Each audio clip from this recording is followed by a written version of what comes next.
സോളമന്റെ ഭവനത്തിൽ വൃദ്ധനായ അനനിയാസ്. ഫെബ്രുവരി 15, 1948. കടത്തുവള്ളക്കാരുടെ ഒരു ചെറിയ ദരിദ്രമായ ഗ്രാമം. നദിയിലേക്കു പോകാനുള്ള ഒരു വഴി മാത്രം. അവരിൽ സമ്പന്നരായവരുടെ വീടുകൾ വഴിയുടെ ഇരുവശങ്ങളിലും. ദരിദ്രരുടെ വീടുകൾ നദീതീരത്തുള്ള വൃക്ഷങ്ങളുടെ ഇടയിൽ അവിടെവിടെയായി കാണാം. 1944 ലാസറിനെ ഉയർപ്പിച്ച സംഭവത്തിന്റെ ദർശനത്തിൽ ഞാൻ കണ്ട സോളമന്റെ വീട്, അന്ന് ഉടമസ്ഥനെ എനിക്കറിഞ്ഞുകൂടായിരുന്നു. വഴിയരികിൽ അങ്ങേയറ്റത്തുള്ള വീടുകളിൽ ഒന്നാണ്. വീടുകൾ അധികമില്ല, കൂടിയാൽ 50 വീടുകൾ ഉണ്ടാകാം. വീടുകളെല്ലാം വളരെ ചെറുതാണ്. ഇപ്പോൾ വസന്തകാലമായതിനാൽ അവയിൽ ദുരിതക്കുറവുണ്ട്. ഓരോ വീടും സ്ഥിതി ചെയ്യുന്ന പറമ്പിന്റെ അതിർത്തി തിരിച്ചുവേലിയുണ്ട്. മുന്തിരിവള്ളികളും സസ്യങ്ങളും പടർന്നു കിടക്കുന്നതിന്റെ പുതുമ പൊതുവെ കാണാനുണ്ട്. മുറ്റത്ത് വച്ചിട്ടുള്ള കൂടകളുടെയും വലക്കെട്ടുകളുടെയും നടുവിൽ ഒരു റോസച്ചെടിയുമുണ്ട്. കടുക്, പേർ ഇവ കുറ്റിച്ചു വളർന്ന് പൂവും കായുമായിട്ടുണ്ട്. റോഡിന്റെ അങ്ങേയറ്റത്ത് ഈറ്റ കാടുപിടിച്ച് നിൽക്കുന്നു. കാട്ടു ഗ്ലാഡിയോളകൾ ഇടയ്ക്കു കൂടി കാണാം. റോസ്, വയലറ്റ് നിറങ്ങൾ കലർന്ന പൂക്കളുള്ള കാട്ടുവള്ളികൾ അവയിൽ ചുറ്റി പടർന്നു കയറി അതിനെ മനോഹരമാക്കുന്നു. നാനാതരത്തിലുള്ള പക്ഷികൾ ആ കാട്ടിൽ കൂടുവച്ചിട്ടുണ്ട്. അവ ഈറ്റത്തണ്ടകളുടെ ഈറ്റയിൽ പ്രേമിക്കുന്നു. ആടുന്നു, പാടുന്നു, ചിലയ്ക്കുന്നു. അവയുടെ ശബ്ദവും വിവിധവർണ്ണങ്ങളും തീരത്തെ സജീവമാക്കിയിട്ടുണ്ട്. ഈശോ ആ വീടിന്റെ മുൻപിൽ വേലിയുടെ ചാരിവച്ചിട്ടുള്ള വാതിൽ തുറന്നു. ഒരു ചെറിയ മുറ്റം, പച്ചക്കറിത്തോട്ടം എന്നും പറയാം. ഇപ്പോൾ ആകെ പുല്ലുവളർന്നും അലങ്കോലമായിട്ടാണ് കാണുന്നത്. നശിച്ചുപോയിട്ടില്ലാത്ത ഏതാനും പച്ചക്കറിത്തണ്ടുകൾ പടർന്നു കിടപ്പുണ്ട്. മുന്തിരിയും അത്തിമരവും നിൽപ്പുണ്ട്. മുന്തിരിക്കുലകൾ വളരെ ചെറുതാണ്. അത്തിമൊട്ടിട്ടു തുടങ്ങിയതേയുള്ളൂ. മൂകരിച്ചട്ടികൾ ഇഷ്ടം പോലെ. അപ്പസ്തോലന്മാരുടെ നഗ്നപാദങ്ങൾക്ക് ബുദ്ധിമുട്ടായി പത്രോസും തോമസും ചിതലരിച്ചു മുറ്റത്തു കിടക്കുന്ന 2 തുഴകളെടുത്ത് അവ നിരപ്പെ തല്ലി അവയിലെ വിഷം മയപ്പെടുത്തുന്നു. സമയത്ത് ജെയിംസും ജോണും കൂടെ തുരുമ്പുപിടിച്ചു കിടക്കുന്ന താഴെ തല്ലിത്തുറക്കുകയാണ്. അതു സാധിച്ചപ്പോൾ വീടു തുറന്നു. അടുക്കളയാണത്. പൂപ്പലിന്റെയും അടഞ്ഞുകിടന്നതിന്റെയും ഗന്ധമാണ് ഭിത്തിയിലെല്ലാം. ചിലന്തിവലയും പൊടിയും, ഒരു പരുക്കൻ മേശ, ഏതാനും ബഞ്ചുകൾ, ഇരിപ്പിടങ്ങൾ, ഒരു ഷെൽഫ്, ഇത്രയും സാമഗ്രികളാണുള്ളത്. ഒരു ഭിത്തിയിൽ 2 വാതിലുകളും കാണുന്നു. പത്രോസ് അന്വേഷണം നടത്തുന്നു. അതൊരു കൊച്ചുമുറി, ഒരു കിടക്കയും. ഈശോയ്ക്ക് കൊള്ളാം. അതാ അത്. സാമാനമുറി, അറയും, എലിയുടെ മാളവും. നോക്കണേ അവയുടെ ഓട്ടം. അവറ്റുകൾ എല്ലാം കരണ്ട് ശരിപ്പെടുത്തിയിട്ടുണ്ട്. എന്നാൽ ഞാൻ അവയെ ഇപ്പോൾ കൈകാര്യം ചെയ്തുകൊള്ളാം. ഗുരുവേ, ഒട്ടും വിഷമിക്കേണ്ട, നമ്മുടെ വീടെന്ന പോലെ ഇവിടെ പ്രവർത്തിക്കാമോ? സോളമൻ അങ്ങനെയാണ് പറഞ്ഞത്. വളരെ നന്നായി ശ്രദ്ധിക്കൂ. അനുജ, നീയും ജെയിംസേ, ഇവിടെ വന്ന് ഈ ദ്വാരങ്ങളെല്ലാം അടയ്ക്കുക. മാത്യു, നീയും യൂദാസും കൂടെ ഈ വാതിൽക്കൽ നിന്ന് സൂക്ഷിച്ചുകൊള്ളാം. ഒരൊറ്റ എലി പുറത്ത് ചാടിപ്പോകാൻ സമ്മതിക്കരുത്. നീ മാത്യു, ഇപ്പോഴും കഫർനാമിലെ ചുങ്കം പിരിക്കുന്നവനാണെന്ന് ഓർത്തുകൊള്ളാം. അന്ന് നിന്റെ പക്കൽ നിന്ന് ഒറ്റ ഒരുത്തൻ പോലും രക്ഷപ്പെടുകയില്ലായിരുന്നല്ലോ. എന്നിട്ട് പോയി അടുക്കളത്തോട്ടത്തിൽ നിന്ന് എടുക്കാവുന്നത്ര പുല്ലുകൊണ്ടുവരൂ. ഗുരുവേ, നിനക്ക് ഇഷ്ടമുള്ളിടത്തേക്കു പോകാം. ആ സമയം കൊണ്ട് ഈ കെട്ട ചെകുത്താന്മാരെ ഞാൻ തറച്ചുകൊള്ളാം. നോക്കണേ, ഈ നല്ല വലകളെല്ലാം അവ നശിപ്പിച്ചു വഞ്ചിയുടെ അടിഭാഗം മൊത്തം കരണ്ടു. ഇങ്ങനെ പറഞ്ഞുകൊണ്ട് എലി കരണ്ട് കിടക്കുന്ന തരിക്ഷണങ്ങളും വലയുടെ തുണ്ടുകളും ചുള്ളിക്കമ്പുകളും എല്ലാം കൂടെ മുറിയുടെ നടുവിൽ കൂട്ടി അതിനു മുകളിൽ പുല്ലും ഇട്ട് തീ കൊടുത്തു. ആദ്യത്തെ പുകച്ചുരുളുകൾ ഉയർന്നപ്പോൾ വെളിയിലേക്ക് ഓടി ചിരിച്ചുകൊണ്ട് പറയുന്നു, ഫിലിസ്തീയരെല്ലാം ചാകട്ടെ. പക്ഷേ നീ എല്ലാറ്റിനും തീവയ്ക്കാൻ പോകുകയാണോ? തീക്ഷ്ണനായ സൈമൺ ചോദിക്കുന്നു. എന്റെ പ്രിയപ്പെട്ടവനെ, അല്ല, നനവുള്ള പച്ചപ്പുല്ല് തീ ജ്വാലയെ കെടുത്തുന്നതുകൊണ്ടും പുക പുറപ്പെടുവിക്കുന്നതുകൊണ്ടും അങ്ങനെ ഉണങ്ങിയവയും പച്ചയായിട്ടുള്ളവയും കൂടെ സഖ്യം ചേർന്ന് പ്രതികരിക്കുന്നതാണ്. കെട്ട ദുർഗന്ധം വരുന്നുണ്ടോ? താമസിയാതെ കരച്ചിലും കേൾക്കാനാകും. അന്നം എന്ന പക്ഷി ചാകുന്നതിനു മുൻപ് പാടും എന്ന് ആരാണ് എന്നോട് പറഞ്ഞത്? ഹാ, സിൻഡിക്കാണ് പറഞ്ഞത്. എലികളും താമസിയാതെ പാടിത്തുടങ്ങും. കറിയോത്തുകാരൻ പെട്ടെന്ന് ചിരിനിർത്തിക്കൊണ്ടു പറയുന്നു. അവളെക്കുറിച്ച് ഒരു വിവരവും ഇതുവരെ കിട്ടാൻ നമുക്ക് കഴിഞ്ഞിട്ടില്ലല്ലോ. എൻഡോറിലെ ജോണിനെക്കുറിച്ചും ഒരു വിവരവും ഇല്ല. അവർ എവിടെ ചെന്ന് അവസാനിച്ചിട്ടുണ്ടാകും എന്ന് ഞാൻ ചിന്തിക്കുകയാണ്. തീർച്ചയായിട്ടും ശരിയായിട്ടുള്ള സ്ഥലത്ത് എത്തിയിട്ടുണ്ടാകും. പത്രോസ് മറുപടി പറയുന്നു. എവിടെയാണെന്ന് നിനക്കറിയാമോ? ദുർമനസ്സുകൊണ്ട് അലട്ടപ്പെടാത്ത എവിടെയെങ്കിലും ആയിരിക്കും. ഏതായാലും ഇവിടില്ല. നീ എപ്പോഴെങ്കിലും അവരെ അന്വേഷിച്ചോ? ഞാൻ അനേ. ഞാൻ അന്വേഷിച്ചില്ല. അവർ എവിടെയാണെന്നറിയാൻ എനിക്കു താൽപ്പര്യമൊന്നുമില്ല. അവർ വിശുദ്ധിയിൽ നിലനിൽക്കണമേ എന്ന് ആഗ്രഹിക്കുകയും അതിനായി പ്രാർത്ഥിക്കുകയും ചെയ്യുന്നതുകൊണ്ട് തൃപ്തനായിരിക്കുന്നു. തോമസ് പറയുന്നു. ചില ധനികരായ പ്രീശർ അവരെക്കുറിച്ച് എന്നോട് ചോദിച്ചു. അവർ എന്റെ അപ്പന്റെ വ്യാപാരത്തിൽ പതിവായി ഏർപ്പെടുന്നവരാണ്. എനിക്കറിഞ്ഞുകൂടാ എന്ന് ഞാൻ മറുപടി പറഞ്ഞു. എന്നിട്ട് അറിയാനുള്ള ആകാംക്ഷ നിനക്കില്ലേ? ഇല്ലെന്നുള്ളതാ സത്യം. ശ്രദ്ധിക്കൂ. പുകയുടെ ഫലം കാണാറായി. നമുക്കും പുറത്തേക്കു പോകാം. അല്ലെങ്കിൽ ശ്വാസമുട്ടും നമുക്കും പത്രോസ് പറയുന്നു. ശ്രദ്ധ മാറിയതിനാൽ ആ ചർച്ച അവസാനിച്ചു. ഈശോ പച്ചക്കറിത്തോട്ടത്തിൽ ചാഞ്ഞുകിടക്കുന്ന പയറുകളെല്ലാം നിവർത്തുകയാണ്. അടുക്കളത്തോട്ടക്കാരനായി പണിയുകയാണോ? ഫിലിപ്പ് പുഞ്ചിരിയോടെ ഈശോയോട് ചോദിക്കുന്നു. അതെ, ഒരു ചെടി വെറുതെ നിലത്തു പടർന്നു ഫലമില്ലാത്തതായി പോകുന്നതു കാണുമ്പോൾ എനിക്കു വിഷമമാണ്. അത് സൂര്യൻ നേരെ നിൽക്കുകയും ഫലം പുറപ്പെടുവിക്കുകയും ചെയ്യേണ്ട ഒരു പ്രസംഗത്തിന് പറ്റിയ സുന്ദരമായ വിഷയം അല്ലേ ഗുരുവേ? ബർത്തലോമിയോ അഭിപ്രായപ്പെടുന്നു. അതേ, മനോഹരമായത്. പക്ഷേ ധ്യാനിക്കാൻ ഒരുവൻ അറിയാമെങ്കിൽ എല്ലാം വിഷയമാക്കാം. ഞങ്ങളും നിന്നെ സഹായിക്കാം. വരൂ, ആരാണ് നദിയിലേക്കു പോയി കുറെ ഈറ്റക്കാലുകൾ കൊണ്ടുവരിക? പയറുകൾ നാട്ടിക്കെട്ടാൻ. പ്രായം കുറഞ്ഞവർ ചിരിച്ചുകൊണ്ടുപോകുന്നു. മറ്റുള്ളവർ പുല്ല് നീക്കാൻ ഉത്സാഹത്തോടെ പണിയുന്നു. ഹാ, ഇപ്പോൾ തോന്നുന്നു ഇത് അടുക്കളത്തോട്ടമാണെന്ന്. സാലഡിനുള്ളവയൊന്നും കാണുന്നില്ല, എന്നാൽ ലീക്കും വെളുത്തുള്ളിയും പച്ചക്കറികളും ഉണ്ട്. നല്ല ഇലകളും പയറും. പലതിന്റെയും കിഴങ്ങുകൾ ഇഷ്ടംപോലെ മുന്തിരിക്കവാത്തു ചെയ്യണം. അത്തിമരവും വൃത്തിയാക്കണം. പക്ഷേ സൈമൺ, നമ്മൾ ഇവിടെ താമസിക്കാൻ പോകുന്നില്ല, മാത്യു പറയുന്നു. എന്നാൽ പലപ്പോഴും നമ്മൾ ഇവിടെ വരും. അവൻ അങ്ങനെയാണ് പറഞ്ഞത്. അതിനാൽ അല്പം ക്രമീകരണങ്ങൾ ചെയ്യുന്നതുകൊണ്ട് നമുക്ക് ഉപദ്രവമൊന്നും ഉണ്ടാകയില്ല. നോക്കൂ, ഇവയ്ക്കിടയിൽ ഒരു മുല്ലയും. പാവം മൂല്ല സസ്യങ്ങളുടെ തണ്ടുകൾക്കിടയിൽ കുടുങ്ങിക്കിടക്കുന്നു. പോർഫീരിയ ഇതു കാണാം.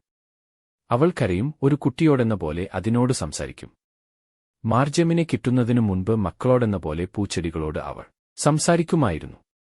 ഇതാ ഇവിടെ നിനക്ക് ഞാൻ ഇവിടെ നമ്മുടെ യുവാക്കൾ ഈറ്റക്കമ്പുകളുമായി അന്ധകാടിഞ്ഞു. എന്നു ഗുരുവേ, നിനക്കു ജോലിയായി അയാൾ അന്ധനാണ്. വാസ്തവത്തിൽ ജെയിംസ്, ജോൺ ഡാനോമസ് എന്നിവർ ഈറ്റക്കമ്പുകളും ചുമന്നുകൊണ്ടുവന്നിരിക്കെ ദരിദ്രനായ സത്രങ്ങൾ ധരിച്ച അയാളുടെ കണ്ണുകൾ തിമിരം കൊണ്ട് വെളുത്തു കാണപ്പെടുന്നത്. ഗുരുവേ, ഇയാൾ നദിക്കരയിൽ ചിക്കറി തപ്പുകയായിരുന്നു. വെള്ളത്തിൽ വീഴാൻ തുടങ്ങുകയും ഏതാനും മാസങ്ങളായി ഇയാൾ ഒറ്റയ്ക്കു ജീവിക്കുന്നു.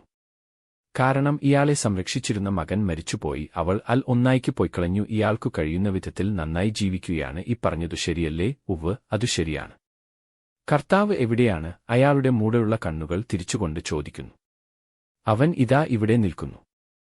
നീളത്തിൽ ഒരു വെള്ളനിറം കാണാമോ? അത് അവനാണ്. ഈശോ മുന്നോട്ടുവന്ന് അയാളുടെ കൈയിൽ പിടിച്ചുകൊണ്ടു ചോദിക്കുന്നു.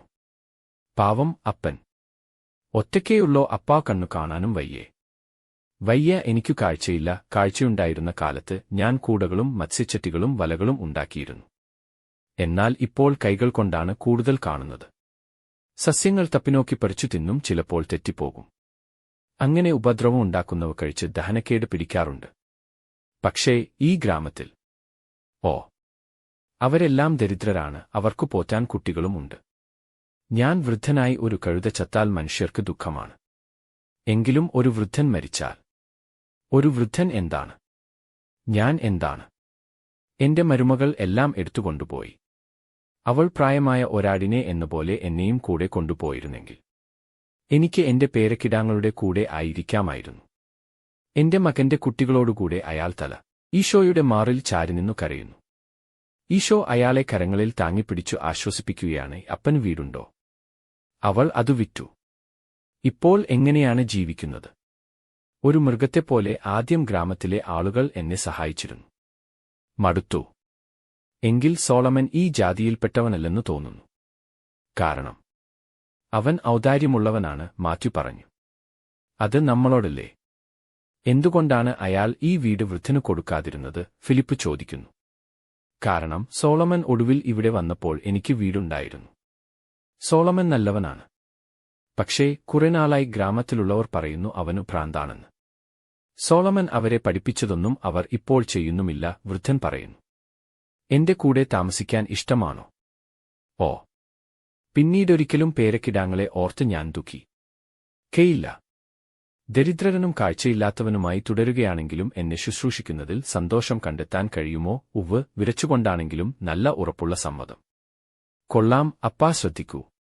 ഞാൻ യാത്ര ചെയ്യുന്നതുപോലെ യാത്ര ചെയ്യാൻ അപ്പൻ സാധിക്കയില്ലല്ലോ. എനിക്ക് ഇവിടെ താമസിക്കാനും സാധ്യമല്ല, എങ്കിലും നമുക്ക് പരസ്പരം സ്നേഹിക്കുകയും പരസ്പരം സഹായിക്കുകയും ചെയ്യാൻ കഴിയും. എനിക്കുവേണ്ടി നിനക്കു ചെയ്യാൻ പറ്റും. പക്ഷേ ഞാൻ വൃദ്ധനായ അനന്യാസിന് എന്തു ചെയ്യാൻ കഴിയും? വീട് സൂക്ഷിക്കാൻ പറ്റും. അടുക്കളത്തോട്ടം അന്വേഷിക്കാം. അങ്ങനെ ഞാൻ തിരിച്ചുവരുമ്പോൾ എല്ലാം നല്ല ക്രമത്തിലായിത്തീരും. ഈ ആശയം ഇഷ്ടപ്പെട്ടോ? ഉവ്വ്, എനിക്കിഷ്ടമായി. പക്ഷേ എനിക്കു കാഴ്ചയില്ല. ഈ വീടിന്റെ ഭിത്തികളെ എനിക്ക് പരിചയിക്കാൻ കഴിയും, പക്ഷേ അടുക്കളത്തോട്ടം, സസ്യങ്ങൾ തമ്മിൽ തിരിച്ചറിയാൻ കഴിവില്ലാതെ എങ്ങനെ ഞാനതു സംരക്ഷിക്കും? കർത്താവേ, ഈ വിധത്തിൽ അവസാനിപ്പിക്കാനാകും രുന്നു. അങ്ങനെ എന്റെ ജീവിതം വൃദ്ധന് അയാളുടെ കൈകൾ നനുങ്ങോട് ചേർത്ത് അമർത്തിപ്പിടിച്ചുകൊണ്ട് അസാധ്യമായത് സ്വപ്നം. ഈശോ പുഞ്ചിരിയോടെ കുനിഞ്ഞ് മങ്ങിയ കൾ ചുംബിക്കുന്നു.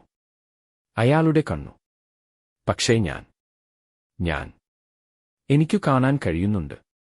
ഓ സന്തോഷത്തിന്റെ ആധിക്യത്താൽ അയാൾ വികാരഭരിതനായി ആടിവീഴാൻ തുടങ്ങുകയാണ്. വീഴാതിരിക്കാൻ ഈശോ ഉടനെ താങ്ങി. ഏയ്, സന്തോഷം വന്നപ്പോൾ ചെയ്തു കണ്ടോ? തർളിത ഹൃദയനായ പത്രോസ് ചോദിക്കുന്നു. വിശപ്പും? അയാൾ പറഞ്ഞത് പല ദിവസങ്ങളായി ചിക്കറി മാത്രം തിന്നാണ് ജീവിച്ചതെന്ന്. എണ്ണയോ ഉപ്പോ കൂടാതെയും, തോമസ് പറഞ്ഞു. ഉവ്വൈ, അതുകൊണ്ടാണ് ഞങ്ങൾ അയാളെ കൂട്ടിക്കൊണ്ടുവന്നത്, ഭക്ഷണം കൊടുക്കാൻ.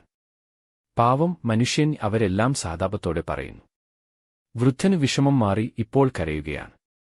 പാവപ്പെട്ട വൃദ്ധജനങ്ങളുടെ കണ്ണീർ അയാൾ താഴ്ന്ന സ്വരത്തിൽ പറയുന്നു. ഇനി നിന്നെ ശുശ്രൂഷിക്കാൻ എനിക്കു കഴിയും. ഓ അനുഗ്രഹീതനായവനെ, ഈശോയുടെ പാദങ്ങൾ ചുംബിക്കാൻ അയാൾ കുനിയുന്നു. വേണ്ട അപ്പാ, ഇനി നമുക്ക് അകത്തു കയറി വല്ലതും ഭക്ഷിക്കാം. എന്നിട്ട് ഞങ്ങൾ ഒരുടുപ്പ് തരാം. അങ്ങനെ മക്കളുടെ കൂട്ടത്തിലായിത്തീരും. പിന്നെ ഞങ്ങൾ തിരിച്ചുവരുമ്പോഴെല്ലാം ഞങ്ങളെ അനുഗ്രഹിക്കുന്ന അപ്പനായിത്തീരും. ഞങ്ങൾ പോയി 2 പ്രാവുകളെ കൊണ്ടുവരാം. ജീവനുള്ള സൃഷ്ടികൾ കൂടെയുണ്ടായിരിക്കട്ടെ. പിന്നെ അടുക്കളത്തോട്ടത്തിലേക്ക് വിത്തുകൾ വാങ്ങിക്കൊണ്ടുവരാം.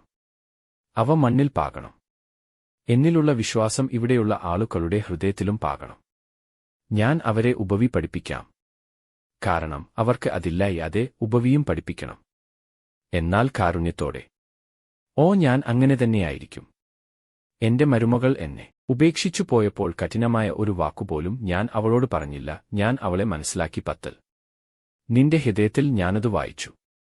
അതിനാലാണ് ഞാൻ നിന്നെ സ്നേഹിച്ചത്. വരൂ, എന്റെ കൂടെ വരൂ. വൃദ്ധന്റെ കൈയിൽ പിടിച്ചുകൊണ്ട് ഈശോ വീട്ടിനുള്ളിലേക്ക് പോയി. പത്രാസ് അവരെ നോക്കുന്നു. കൈപ്പത്തിയുടെ പുറം കൊണ്ട് കണ്ണീർ തുടച്ച് ജോലി തുടരുകയാണ്. ചേട്ടൻ കരയുകയാണോ? പരുത്താസ് മറുപടി പറയുന്നില്ല. ആൻഡ്രൂ വീണ്ടും നിർബന്ധിച്ചു ചോദിക്കുന്നു. ചേട്ടൻ എന്തിനാ കരയുന്നത്? നീ നിന്റെ കാര്യം നോക്ക്. ഇപ്പോൾ കളകൾ നീക്കുകയാണ് വേണ്ടത്. ഞാൻ കരയുന്നെങ്കിൽ അതിന്റെ കാരണം എന്താണെന്ന് എനിക്കറിയാം. ഞങ്ങളോടുകൂടെ പറയൂ, നല്ലവനായിട്ട് പറയൂ. അപ്പസ്തോലന്മാർ പലരും പറയുന്നു. കോരണം ഇപ്രകാരം തരുന്ന ഈ പാഠങ്ങൾ എന്നെ ഡോക്കോക്കുന്നു. ഇടിനാദം പോലെ ശക്തമായ പ്രസംഗങ്ങളെക്കാൾ ഇത്.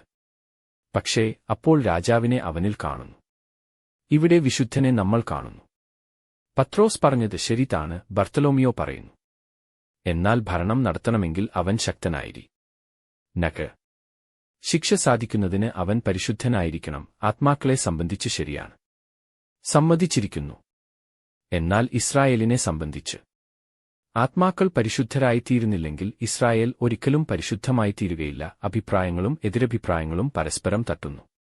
വൃദ്ധൻ വെള്ളം കോരാനുള്ള പാത്രവുമായി ഇറങ്ങിവരുന്നു. വീലേക്ക് അയാൾ പോകുകയാണ്. സന്തോഷം നിമിത്തം പഴയം ആരെയല്ല, പുതിയ മനുഷ്യനാണിപ്പോൾ. അപ്പാ, ഒന്ന് ശ്രദ്ധിക്കൂ. മഹത്വം പ്രാപിക്കാൻ ഇസ്രായേലിന് എന്താണാവശ്യമായിട്ടുള്ളത്? ഒരു രാജാവോ ഒരു വിശുദ്ധനോ? ചോദിക്കുന്നത് ആൻഡ്രൂ ആണ്. ദൈവമാണ് അതിനാവശ്യം.